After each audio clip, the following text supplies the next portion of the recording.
Boa tarde a todos. Vamos dar início à nossa reunião do pré-natal de alto risco, hoje, dia 22 de junho de 23, com a apresentação de um artigo pela doutora Larissa, orientação do professor Fernando. Então, Larissa, pode ir começando aí sua apresentação.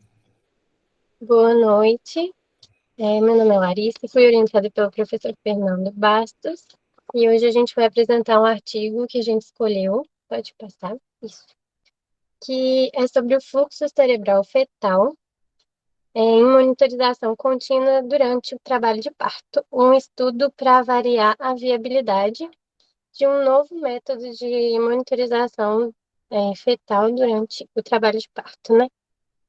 Ele é bem novo, esse estudo, ele tem um conflito de interesse. Ele foi publicado com financiamento da instituição, né, que está fazendo a instituição que está fazendo esse tipo de aparato, vou chamar de aparato. E o que acontece? É um estudo sobre a importância da vigilância fetal durante o trabalho de parto, já que a gente sabe que a hipóxia fetal é um dos principais fatores de gravidade durante a assistência ao trabalho de parto, em que a gente consegue perceber e atuar de alguma forma para poder evitar desfechos desfavoráveis, principalmente para o recém-nascido. A hipóxia fetal, ela pode ocorrer de forma crônica ou aguda, e na maior parte das vezes a gente está acompanhando um trabalho de parto que está evoluindo normalmente e alguma coisa acontece e a gente precisa intervir. Então, nesses casos, principalmente de hipóxias fetais agudas, esse aparato seria principalmente usado. A importância é a gente conseguir monitorizar melhor as nossas pacientes em trabalho de parto, já que hoje em dia, a maior parte das vezes, nas maternidades do Brasil e no mundo afora, a gente acaba usando a cardiotocografia, que é a principal forma de monitorização da frequência cardíaca fetal e do bem-estar fetal durante o trabalho de parto e também antes. E a cardiotocografia é um instrumento que a gente tem que ela apresenta é, algumas ressalvas. Ela é examinador dependente. Muitas vezes a gente não consegue interpretar ela da forma que a gente acaba interpretando ela de uma forma, é, de certa forma, tendenciosa, às vezes não está muito clara, é uma categoria 2, é uma coisa que a gente não consegue definir certamente se é tranquilizador ou não. E a cardiotocografia acaba não sendo um parâmetro é, de uma forma que abrange todas as possibilidades assim, de sofrimento fetal agudo. Ela está ligada principalmente à frequência cardíaca fetal e não necessariamente o sofrimento fetal vai acarretar imediatamente em alterações do batimento cardíaco fetal. Então, as principais atualizações, a gente vai comentar um pouco sobre as principais atualizações em monitorização fetal nessa apresentação e sobre as novas perspectivas que a gente pode esperar para o futuro. Pode passar. Bom, esse é o aparelho que eles desenvolveram. É um aparelho que chama de VisiBeam. Ele tem no centro um probe de ultrassom que mede mais ou menos 1 centímetro e 1,1 centímetros. E ele é acoplado a um sistema de vácuo que forma esse cone e ele estaria conectado ao polo cefálico do neném. Então, são critérios assim para a aplicabilidade desse aparelho. A mãe está em trabalho de parto com uma dilatação maior do que 4 centímetros que é o comprimento desse aparelho. Então, eles colocam 5 centímetros de dilatação cervical. Além disso, tem que ser uma mulher que já tenha rompido bolsa e um feto cefálico. E mesmo assim, às vezes, eles encontraram dificuldade para fazer a correta inserção desse aparelho. Ele tem que ficar em uma das duas fontanelas do feto, pode ser a anterior ou a posterior, e a parte óssea do crânio do feto, ela atrapalha na leitura dos vasos sanguíneos que esse aparelho faz. A leitura dos vasos sanguíneos, ela não é tão, é, ela não é tão precisa igual a gente consegue no ultrassom obstétrico normal. Então, ele precisa que a gente coloque exatamente nessa fontanela de uma forma que a gente consiga produzir o vácuo e que esse aparelho não solte durante as contrações, que isso também é um problema que eles identificaram durante o trabalho. Pode passar. E aí tem um exemplo da monitorização fetal, como que a gente veria. Claro que em tempo real acho que seria bem mais fácil de entender.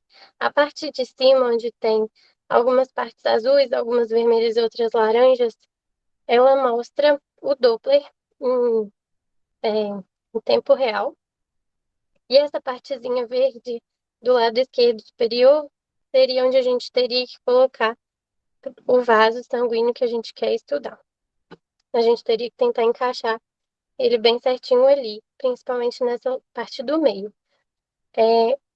A gente não consegue distinguir o fluxo venoso e arterial através desse Doppler, a gente só consegue distinguir a partir da curva que ele vai produzir embaixo. O fluxo sanguíneo vermelho e azul, ele não te ajuda tanto nisso. E a parte de baixo dá uma curva que a gente pode também avaliar. E os valores de IP, IR em tempo real, BCF e o índice e o pico de velocidade sistólica também. Tem outros valores de Doppler que a gente consegue mensurar em tempo real com o uso desse aparelho. Pode passar. E aí a gente tem um exemplo do Neo-Doppler, que foi o aparelho primitivo, assim. Na verdade, foi a inspiração para eles fazerem esse Visibim. Ele é um aparelhinho que é muito usado em CTI pediátrico. Ele tem só um ultrassom mesmo, aquela parte central. Ele não tem a parte do vácuo, porque teoricamente ele não precisaria de ficar preso, né, na cabeça do neném. Então foi essa modificação que eles fizeram para conseguir monitorizar a paciente durante o trabalho de parto. Deixa eu passar. A metodologia, então, esse foi um estudo realizado apenas em um centro, na Noruega. Ele selecionou 25 mulheres que tinham gestações únicas a termo, que estavam em trabalho de parto e que não apresentavam comorbidades, né? Eram pré-natal de risco habitual. Então foram excluídas diabéticas, hipertensas, também fetos que tinham malformações ou crescimento intrauterino restrito. E o estudo é bem recente, ele foi realizado de setembro de 2020 a janeiro de 2021 na Noruega. Ele foi conectado durante o trabalho de parto, né, com bolsa rota, 5 centímetros, e ele foi desconectado ele foi mantido até que o aparelho fosse desconectado do polo cefálico ou que o sinal fosse perdido. Muitas vezes, a maioria das vezes, o aparelho saiu bem perto do nascimento mesmo, bem no período expulsivo. Então, deu para conseguir avaliar direitinho o trabalho de parto. Além disso, os pesquisadores também puderam usar outras formas de monitorização fetal durante o trabalho de parto, dependendo do critério que eles acharam melhor. Então, algumas pacientes também fizeram cardiotocografia ou ausculto intermitente do BCF e o Visibim ao mesmo tempo. Pode passar. Bom, então, como amostra, a gente teve 25 gestantes elegíveis. Dessas 25, 9 registros não ficaram com uma qualidade boa para serem estudados e 16 tiveram uma boa qualidade para serem incluídos no estudo. Desses 16, 12 tiveram pico, 12 tiveram fluxo sanguíneo cerebral fetal estável, inclusive durante as contrações, e 4 fetos tiveram um fluxo sanguíneo cerebral instável durante as contrações. Isso significa que o fluxo sanguíneo cerebral acabou perdendo o foco, como se fosse uma perda de foco na cardiotocografia. Então, 4 desses fetinhos acabaram com essa apresentação durante as contrações, enquanto 12 mantiveram o fluxo estável. Pode passar. Acho que agora vai ficar um pouco mais claro como que isso aconteceu. Aqui a gente tem um exemplo de um feto que manteve o fluxo sanguíneo cerebral estável. Na parte de baixo a gente tem uma cardiotocografia que tem a frequência cardíaca fetal e a tocografia embaixo. A gente percebe as contrações uterinas, a gente percebe que a frequência cardíaca fetal apresentou uma variabilidade moderada, ele teve pequenas acelerações, não teve desacelerações, então essa cardia foi classificada como categoria 1. Esse aparelho, neste caso, foi conectado com a paciente com 7 centímetros e desconectado quando ela tinha 10. E na parte de cima, a gente vê o traçado do Doppler, que também manteve uma estabilidade. Então, o fluxo sanguíneo cerebral, ele manteve estável durante todo o trabalho de parto. O feto nasceu com APGAR de 9 no primeiro minuto e 10 no quinto, e o pH de 7,23, que é normal. Pode passar. O segundo exemplo já é uma paciente que teve um trabalho de parto um pouco diferente. A cardiotocografia na parte de baixo, ela mostra que ela se manteve, a princípio, uma categoria 2, uma categoria suspeita, porque a gente consegue ver na tocografia algumas contrações. No início, a frequência cardíaca fetal ela estava estável e no final acabou tendo algumas desacelerações coincidentes algumas vezes com as contrações e outras vezes não. Então, eles classificaram como categoria 2. Na parte de cima, a gente vê que desde o princípio, mesmo quando a cardiotocografia ainda era uma cardio considerada categoria 1, a gente percebe que o Doppler fetal estava mostrando algumas alterações. Durante as contrações, o fluxo sanguíneo fetal, ele retornou à linha de base, mas ele retornou sempre um pouquinho abaixo do que estava antes. Na parte de baixo, ali onde tem 4 gráficozinhos, a gente tem o Doppler de antes, no início da contração, durante a contração, o ápice da contração e no final da contração. Antes da contração e no início da contração, a gente vê que o feto aumenta um pouco o fluxo sanguíneo cerebral, diminui um pouco o fluxo sanguíneo cerebral e aumenta um pouco a resistência. A IP aumenta um pouco. Durante o nadir, isso continua e depois da contração, isso se resolve.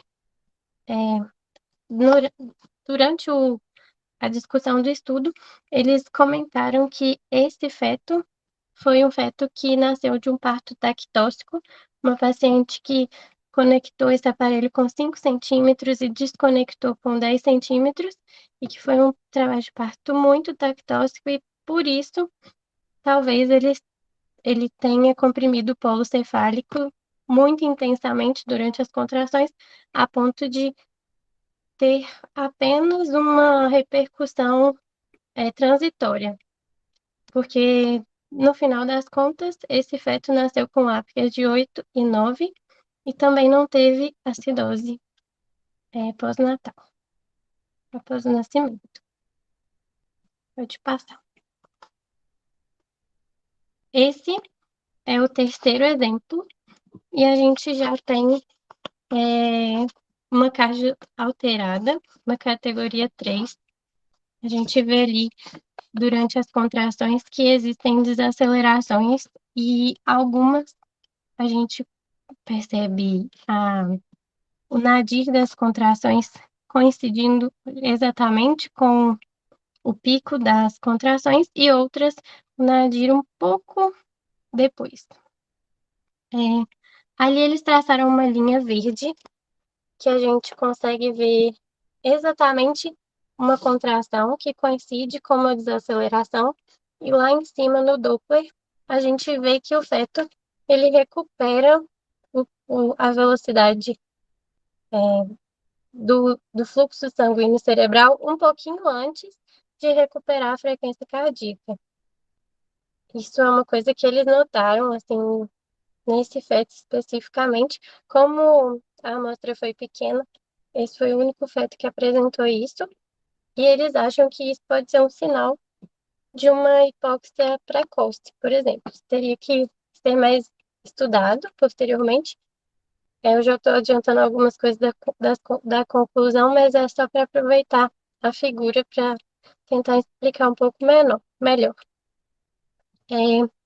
Da mesma forma, a gente tem 4 gráficos embaixo que mostram o Doppler antes, no topo de contração, no nadir da desaceleração e após a recuperação dessa contração. E a gente vai perceber as mesmas coisas. Um pico de velocidade sistólica reduzindo do início até o pico da contração, e o IP aumentando. Depois das contrações, eles tendem a voltar aos valores prévios. Esse foi um fetinho que precisou de ser extraído com parto instrumentalizado, ele precisou de vácuo, então não foi possível acompanhar o Doppler até o fim deste trabalho de parto especificamente. O apgar dele ao nascimento foi 4, 5 e 8. Ele nasceu com uma acidose, um pH de 6,93 e um base excess de 12,9. Pode passar.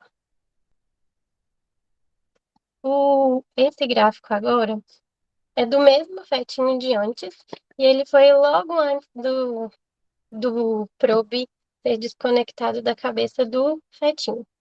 A gente consegue perceber que a cardio continua uma categoria 3, e antes aí a gente tem esses 3, embaixo a gente tem 3 gráficozinhos, ali já mostra antes da desaceleração,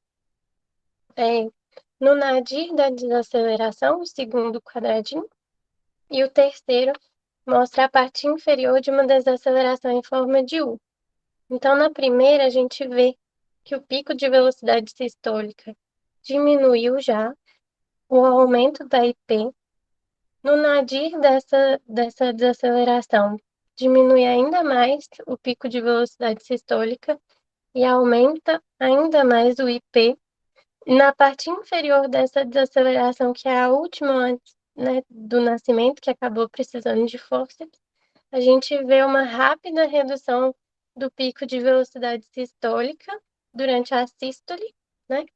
E um baixo fluxo na diástole. Então, essa onda é uma onda completamente diferente das outras duas que a gente tinha acabado de ver, que apesar de estarem durante a desaceleração, a diástole estava cheia.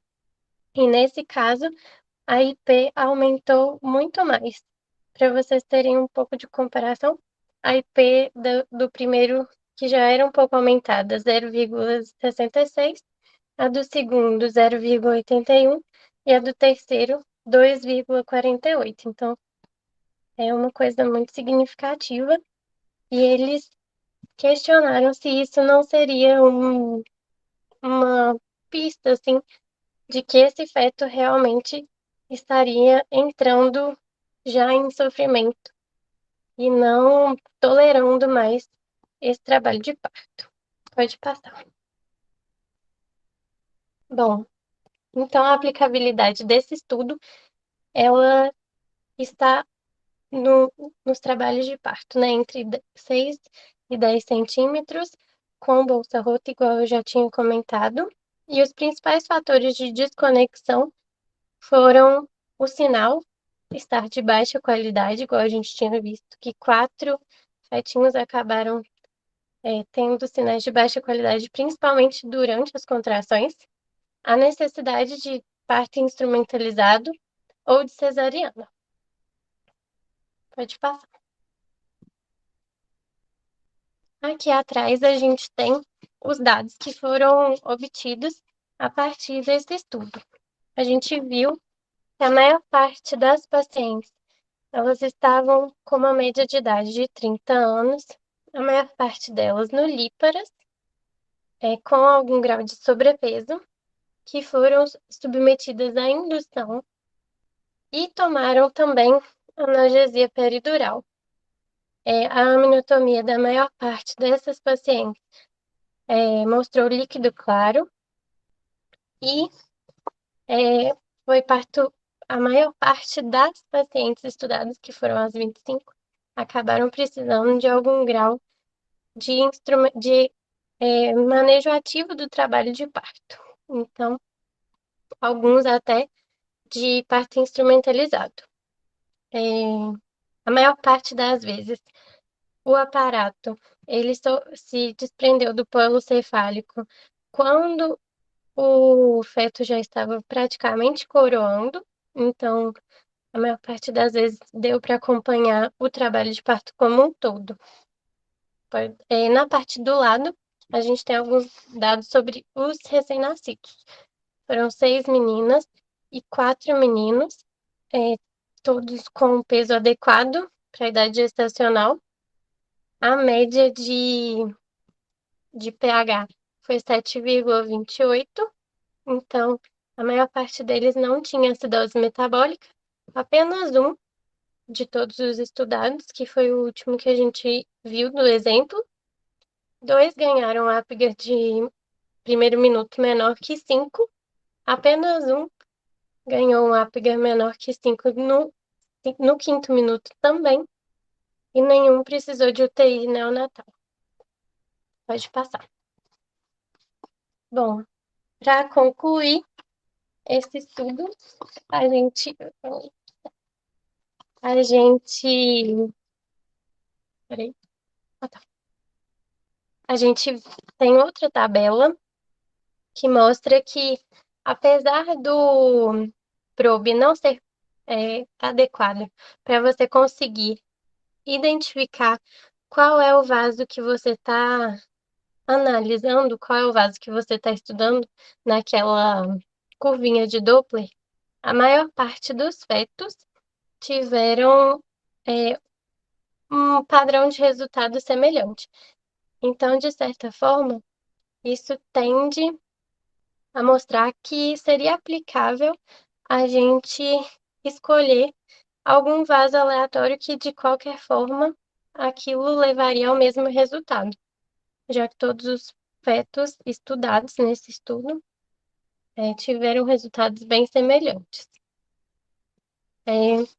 A monitorização é possível durante o trabalho de parto. Esse foi um estudo pioneiro com esse tipo de monitorização, que não havia outros estudos antes, então isso é uma coisa que dificultou a comparação, né, precisou ser feita com a cardiotocografia ou com a ausculta intermitente, não teve uma comparação de uma monitorização com Doppler, e, de certa forma, seriam feitos novos estudos, claro, para poder concluir mesmo sobre a aplicabilidade desse tipo de monitorização na tomada de decisão obstétrica, mas acredita-se que fetos saudáveis conseguem se adaptar bem a essas fases muito breves de hipóxia fetal. Eles conseguem retornar o fluxo sanguíneo cerebral de forma tranquila se for uma hipóxia transitória, apesar de frequente. E o gatilho assim, que a gente precisa ainda descobrir é quando que essa tolerância fetal ela é interrompida, que cause uma hipóxia a ponto desse feto perder essa tolerância ao trabalho de parto e que ele realmente entre em sofrimento agudo e que isso possa acarretar em uma lesão neuronal no futuro. É importante falar que esse probe não causou nenhuma lesão mesmo, nem de pele, nem de nada nos RNs, apesar de ser um probe com vácuo, e algumas mulheres queixaram dor durante a inserção desse probe, mas toleraram durante o trabalho de parto. E é isso. Muito obrigada. Obrigado, Larissa. Fernando, pode parar de projetar para nós, por favor. É um artigo muito denso, né? Muito difícil de avaliar. Você conseguiu destrinchar ele bem. Vou deixar o professor Fernando fazer os primeiros comentários, depois a gente abre para as outras pessoas comentarem. Então, professor Fernando, por favor. Então, boa tarde, né? Ou boa noite agora a todos. Parabéns, Larissa, pela apresentação. Na verdade, quando a gente selecionou esse artigo, eu pensei até que poderia gerar algumas discussões, né? Mas foi mais no intuito mesmo de provocação, porque hoje a gente está ouvindo tanto do chat GPT, né? Tanta tecnologia, e a aplicabilidade, né, dessa tecnologia na medicina mesmo, né, porque a gente vai ter que acostumar que isso é uma realidade e estudos incipientes como esse daí, bem iniciais, vai ficar cada vez mais frequente, né, então, assim, de fato é um estudo pequeno, amostra pequena, a gente entraria naquele questionamento também de qual seria a paciente ideal para poder analisar. Eu acho que ele analisou bem, né, colocando pacientes de risco habitual, até porque pacientes com outros quadros, diabetes ou hipertensão, poderia gerar viés, assim, na análise. Então, assim, mas foi mais nesse objetivo mesmo, né? A gente vê que muitas tecnologias hoje têm uma sensibilidade muito grande, né? No sentido de dar uma resposta correta, é lógico que com o tempo vai aprimorando, mas a gente, assim, chega a assustar. Eu, que tenho 45 anos, né, e vejo a tecnologia como progrediu, né, eu lembro quando meu computador era um 486, desde os 400, que praticamente era uma carroça, né, mas a gente vê hoje uma evolução muito grande e assim, para gente que é leigo nessa área, né, não está envolvido com essa tecnologia, a gente fica um pouco assustado. Então foi mais nesse intuito mesmo, né? Porque isso aí vai ser cada vez mais frequente. Estudos analisando realmente a questão de parto, para a gente reduzir a mortalidade, né? Porque a mortalidade, o óbito fetal, o óbito pode acontecer em qualquer situação, né? E se a gente tem uma paciente de risco habitual, a gente não pode ser capaz de identificar uma situação de risco, né, a gente pode ser de várias formas questionado, né? Então, eu acho que é para gerar mesmo uma provocação. Acho que a professora Zilma, se ela tivesse presente, nem sei se ela está presente, ela certamente falaria alguma coisa, né? Porque ela está muito ligada à tecnologia, né? Mas a ideia do estudo foi isso mesmo, tá? É só para a gente adaptar essa modernidade, né? Ok. Mas eu acho aí, Fernando, esse é mais um estudo de uma observação de um aparelho, né, de um device. Ele não é um estudo assim, que usa muito inteligência artificial, nem nada desse tipo. É mais Não, um aparelho, né, um hardware, né, não é um software, é um hardware para... Mas, assim, no futuro, por que não pode colocar uma inteligência artificial para poder analisar? Sim, Em a vários outros interpretação estudos, dele seria a aplicação da inteligência artificial. Mas, assim, é interessante porque a cardiotocografia, né, a gente sabe que é o que a gente usa como padrão ouro para o acompanhamento do trabalho de parto, mas ela é um exame que tem uma sensibilidade baixa, né? Ela tem uma especificidade alta, mas ela tem uma sensibilidade baixa. Então, desde o início, sempre surgiram várias pessoas tentando melhorar essa sensibilidade da cardiotocografia, né? Quando a cardiotocografia fala que está tudo bem, essa é a especificidade dela. Mas se ela fala que o feto está em sofrimento, não necessariamente ele está em sofrimento, né? Então, esse é o ponto. Então, por isso que a crítica é feita à cardiotocografia, porque ela, em alguns estudos, ela mostrou um aumento da ocorrência de cesariana em quem monitora com a cardiotoco, né? Porque a cardiotoco fala, esse feto está em sofrimento. E aí a pessoa faz a cesárea, ou o médico faz a cesárea. E depois, na hora da cesárea, ele não está em sofrimento, de fato. Né? Então, essa é uma tentativa que já dura muitos anos. Como melhorar a sensibilidade da cardiotocografia? E ao longo, eu sou um pouquinho mais velho que você, Fernando, ao longo desses meus 25 anos de formado, eu vi alguns métodos tentando ser usados de forma complementar à cardiotocografia. Primeiro foi a punção de couro cabeludo, que é do Salem, lá da década de 90, fazer aquela punção de couro cabeludo para ver o pH do sangue fetal. Que foi feita aí também no HC, né? A cardio, quando ela estava alterada, fazia-se o pH de couro, do couro cabeludo do feto para ver se ele estava com acidose.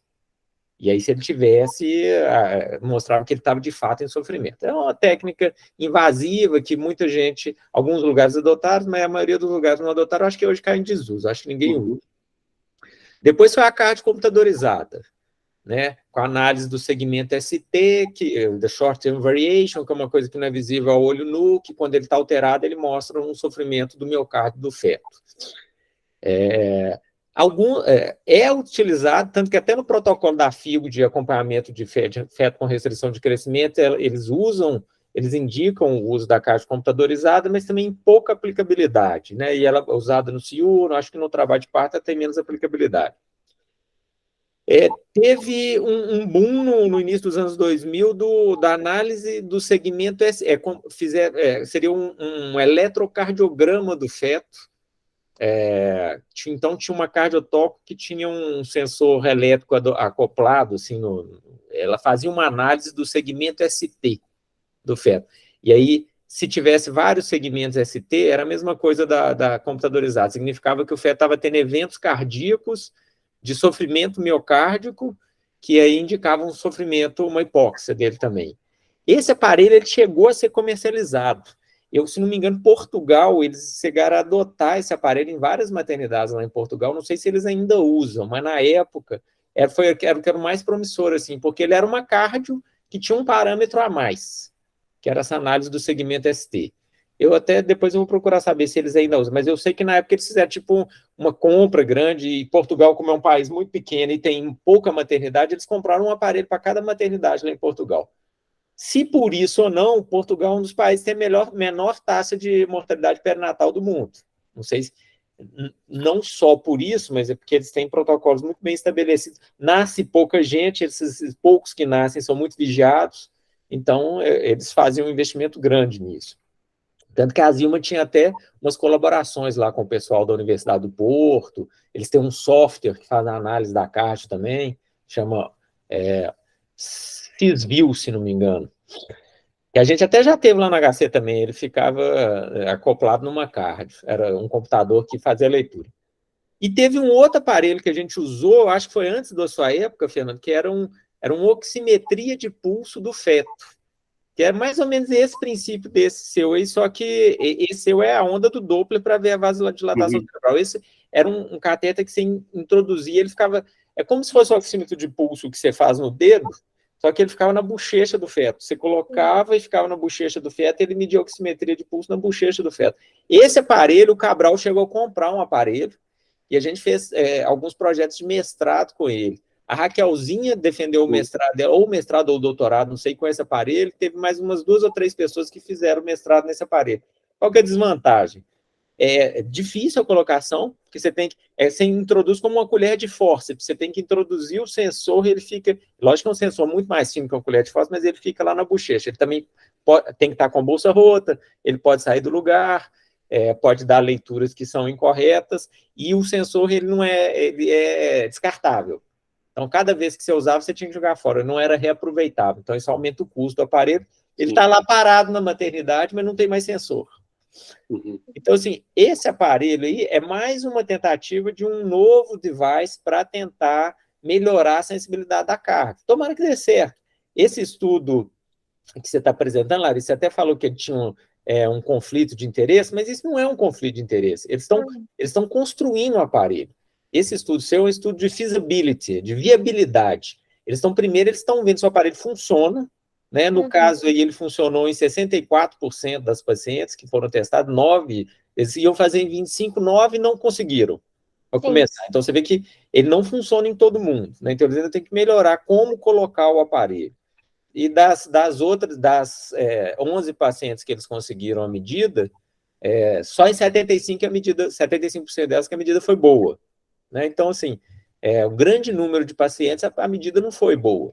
Então, eles ainda têm que melhorar muito essa questão de como aplicar o aparelho, de como obter as leituras, mas isso tudo é parte do processo de aprimoramento do aparelho. Quem viu a Zilma lá também com o aparelho dela lá de ver a prematuridade, né, o Primitest, você viu quantas etapas você tem que passar para conseguir pôr um aparelho desse no mercado, né? O Primitest está aprovado agora, mas esse aparelho está muito atrás aí, em termos de aprovação. Esse é um primeiro estudo mostrando que é possível. Você consegue ondas, eles estão tentando fazer a correlação, né, da onda, e parece que tem pelo que você mostrou, tem uma correlação boa, né? Se cai o fluxo cerebral, indica que ele pode estar num grau de sofrimento, mas ainda tem uma longa caminhada pela frente, viu, Laurissa?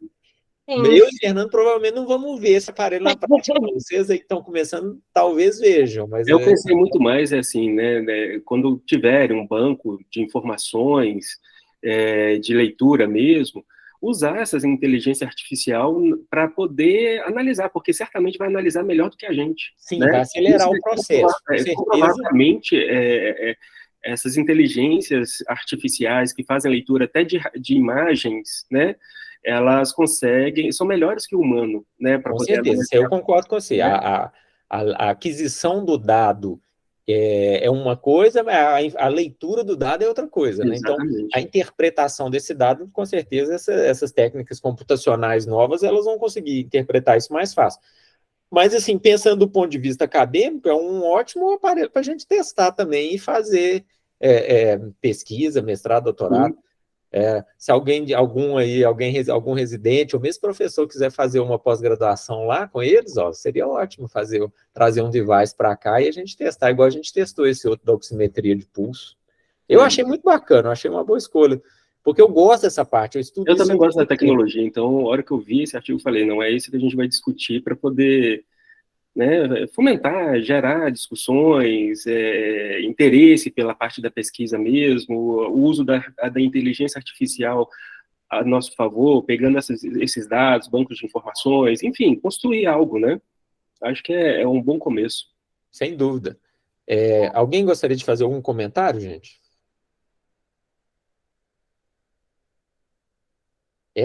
Sem dúvida, um aparelho muito interessante, assim, que deixa a gente curioso para ver se ele vai funcionar bem ou não, né? Porque é o grande ponto lá do acompanhamento do trabalho de parto, é a dificuldade de você ver se está tudo bem ou não.